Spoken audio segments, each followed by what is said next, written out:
Suite au crash d'avion, je me réveilla et chercha tout ce qui pouvait être comestible.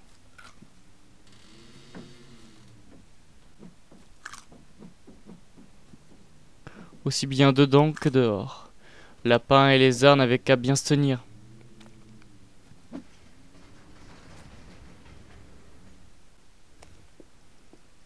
Puis, dans l'eau, je remarqua qu'il y avait un petit bâton. Je le pris, mais je ne savais pas à quoi ça allait me servir. J'en avais déjà trouvé une utilité. La pêche. Comment récupérer du poisson assez rapidement et simplement. Mais je décida de garder quand même ma hache. Je pris la peau de cette pauvre bête. Je pris aussi du lapin. J'ouvrais les valises grâce à cette hache. Elle était pratique. Je pouvais en faire l'utilisation que je voulais. Dans une des valises, je trouvai une balle. Il n'y avait aucune utilité à cela, donc je la laissa par terre. Je découpais encore et encore, inlassablement, du lapin. Ça allait m'assurer de grandes réserves de nourriture. Et encore je tuais. C'était presque devenu une habitude, une frénésie, quelque chose que j'avais envie. C'était pour la survie. Je pris aussi quelques composantes électroniques, en me demandant à quoi ça allait me servir. Puis je m'en allais, libre comme l'air, tel un sauvage. Je pillais tout ce qu'il y avait sur mon passage. Les rondins n'y résistaient pas. Je faisais ce que j'avais envie. Et je coupais, encore et encore. Mais, à force de porter des choses, j'étais déjà plein. Je ne pouvais plus rien porter. J'avais déjà atteint le maximum. Au détour de la forêt, j'aperçus un campement. Ça devait appartenir aux Indiens des îles. Pour ne pas les offusquer, je décida de me mettre en retrait. Soudain, un sifflement qui me glaça le sang. De peur, j'ai dû m'enfuir. Dans la précipitation, j'essaya d'enjamber un rocher. Hélas, trop haut pour moi. Je me suis donc évanoui ici même.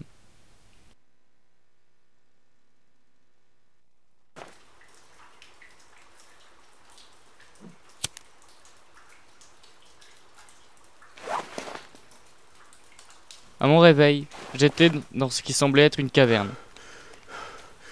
Tout humide. Cependant, il devait bien y avoir des gens qui y vivaient. Sans doute ces Indiens, les crétins des îles, je les appelais. J'entendais le vent qui sifflait. On avait l'impression d'être dans les poumons de la bête. Qu'est-ce que je faisais là? Je m'étais complètement évanoui. C'était sans doute ces indigènes qui m'avaient capturé ici. Je ne savais pas ce que je faisais, mais pourtant je le faisais. Je ne sais pas où j'allais, mais pourtant j'y allais. Je ne savais pas non plus ma tâche, mais pourtant il fallait en trouver une.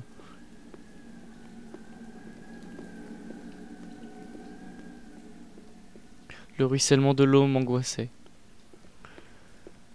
J'avais peur.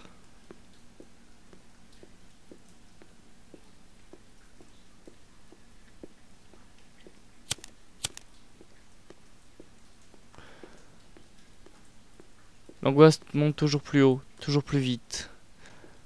Certes, la formation rocheuse était spectaculaire, mais le limbirate formant cette cavité me faisait perdre la raison. Je tournais en rond sans trouver de solution. J'étais une âme perdue parmi d'autres âmes. En tout cas, je les voyais pas, mais je pensais qu'elles étaient là. Je me retournais, il n'y avait personne, mais pourtant je sentais une présence. J'avais peur. Vive l'exploration, c'est tout ce que j'avais envie de dire. Moi qui n'aimais pas ça, maintenant j'étais sûr de détester. Et le vent continuait à siffler. L'eau continuait à ruisseler. Je m'approchais de la gueule de la bête. Je ne savais pas pourquoi, mais en tout cas, je pensais que c'était la sortie. Je m'arma du pistolet que j'avais trouvé tout à l'heure, mais je décidai quand même de récupérer la hache qu'il y avait au sol. Je continuais d'avancer, inlassablement. Je m'imaginais que les reflets de l'eau représentaient les veines de la bête. Puis, au bout d'un moment, la nature. Douce délivrance. Le soleil, la chaleur qui couvrait mon corps était divine. Cependant, il ne fallait pas que je continue ainsi. Il fallait que je continue à avancer. J'avais peur en même temps. C'était normal. Il faut toujours continuer, inlassablement continuer.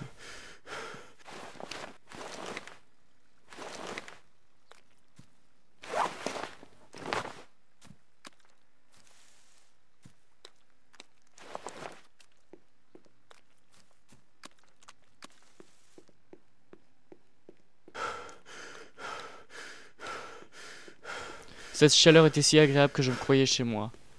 Mais pas pour longtemps. Puis, pour couper du bois, j'utilisa ma hache, mais sans faire exprès, le pistolet que j'avais récupéré dans la caverne se déclencha. Heureusement, il ne me toucha guère. Cependant, il enflamma tout ce qu'il y avait devant moi. Toujours dans cette forêt, j'avais l'impression de faire partie des arbres. J'étais une unité dans la forêt. Et ça me rassurait.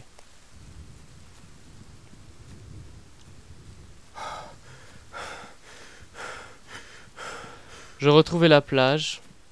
En tout cas, je pensais que c'était la même plage. Et je décida donc de m'y installer. Mais Dieu seul sait combien de temps.